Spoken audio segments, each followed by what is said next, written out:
Pemirsa, inilah headline Indonesia hari ini, hari Senin 21 Oktober 2024. Kami rangkum berita-berita utama dari berbagai media di Indonesia. Kita awali dari detiknews.com yang memberitakan daratan yang terendam air laut Jawa kembali muncul ke permukaan di Desa Mayangan, Kecamatan Legon Kulon, Kabupaten Subang. Kini daratan yang dinamai Pulau Burung itu menjadi salah satu destinasi wisata yang bisa dikunjungi. Sebelum menjadi lautan, Pulau Burung awalnya adalah tambak yang menjadi sektor mata pencarian bagi warga di Legon Kulon. Namun karena abrasi dan air pasang yang berkepanjangan, memasuki tahun 2004 sampai 2006, deretan tambak itu kini menghilang dan hanya menyisakan pepohonan mangrove yang berdiri menjulang. Dulunya ini tambak, ini sungainya, sungai kecil, ini awalnya tambak, sekarang sudah tidak ada yang dipakai.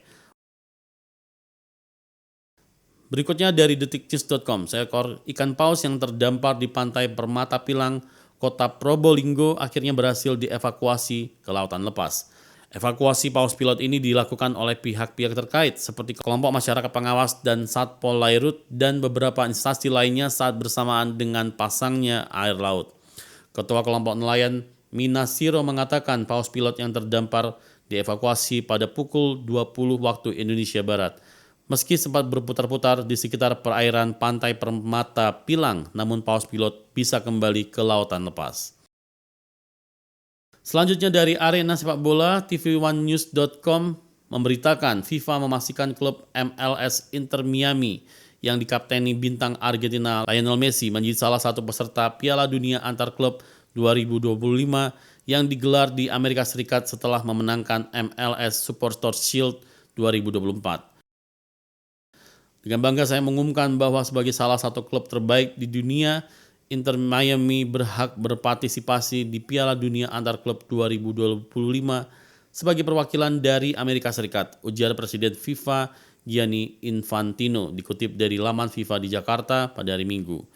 MLS Supporters Shield merupakan gelar tahunan yang diberikan kepada tim dengan catatan keseluruhan terbaik di musim reguler MLS. Selanjutnya dari kontan.co.id memberitakan industri transportasi berbasis platform digital alias ride hailing menjadi tumpuan bagi pekerja saat keluar dari sektor formal. Pekerja sebagai driver ojek online atau ojol pun menjadi bantalan bagi gig worker atau pekerja lepas di tengah tingginya angka pemutusan hubungan kerja atau PHK dan terbatasnya lapangan kerja formal. Direktur Eksekutif Segara Research Institute Peter Abdullah mengatakan saat seseorang tidak kunjung mendapatkan pekerjaan formal, pilihan yang pertama bukanlah menjadi buruh, tukang, atau pekerjaan non-formal lain seperti supir pribadi. Yang pertama orang akan pilih saat ini adalah masuk ke platform ride hailing. Selanjutnya dari mancanegara, Kompas.com mengabarkan Kementerian Kesehatan Gaza melaporkan 2 pasien di Rumah Sakit Indonesia di Gaza Utara meninggal dunia dalam pengepungan oleh pasukan Israel di sekitar fasilitas tersebut pada hari Sabtu 19 Oktober 2024. Para pejabat kesehatan Gaza menyebut pasukan Israel telah mengepung dan menembaki Rumah Sakit Indonesia di kota Beit Lahia sejak subuh. Tank-tank Israel telah mengepung rumah sakit, memutus aliran listrik dan menembaki rumah sakit, menargetkan lantai 2 dan 3 dengan artileri, ujar Direktur Rumah Sakit Indonesia di Gaza, Marwan Sultan. Sementara itu, Nila.com merilis kecurigaan disertasi Bahlil pada S3 adalah plagiat. Bahlil bisa lulus cepat dari program dokter Sekolah Kajian Strategik dan Global Universitas Indonesia. Menteri Energi dan Sumber Daya Mineral (SDM) Bahlil Lahadalia malah dicurigai. Muncul dugaan kelulusan Bahlil pada hari Rabu bukan hasil perjuangan murni, namun diduga adanya kecurangan di baliknya. Wajar jika publik mempertanyakan betapa cepat Bahlil bisa menggenggam ijazah S3 dari kampus terkenal.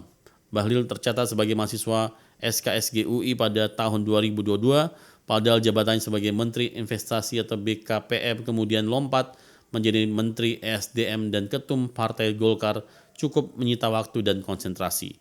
Apalagi Bahlil masuk SKSG UI lewat jalur riset yang mahasiswanya biasa lulus lebih lama. Selanjutnya liputan6.com, Erick Thohir kembali menjadi Menteri BUMN. Prabowo Subianto menunjuk Erick Thohir sebagai Menteri Badan Usaha Milik Negara atau BUMN di Kabinet Merah Putih. Artinya ini periode kedua Erick Thohir menjadi Menteri BUMN. Erick Thohir diketahui menjadi Menteri BUMN Kabinet Indonesia Maju era pemerintahan Presiden ke-7 Republik Indonesia Joko Widodo. Saat Jokowi purna tugas, Erick kembali dipercaya Prabowo Subianto menduduki jabatan yang sama di kabinetnya. Berita selanjutnya dari detiknews.com memberitakan Presiden Prabowo Subianto telah mengumumkan susunan Kabinet Merah Putih malam tadi, dan Prabowo disebut juga telah memberikan arahan langsung tadi malam di Istana Negara.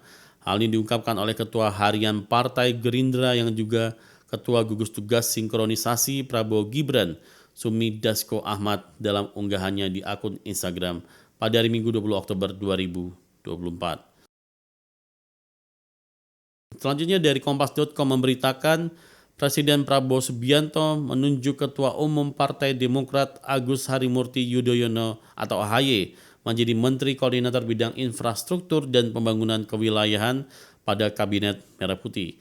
AHY sebelumnya merupakan Menteri ATR BPN pada Kabinet Pemerintahan Joko Widodo dan Ma'ruf Amin.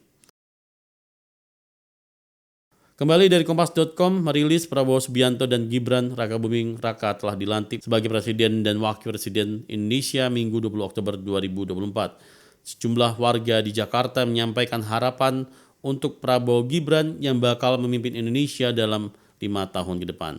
Salah satunya kerisauan sulitnya mencari kerja dan deflasi yang terjadi di Indonesia. Pemirsa, itulah headline Indonesia hari ini.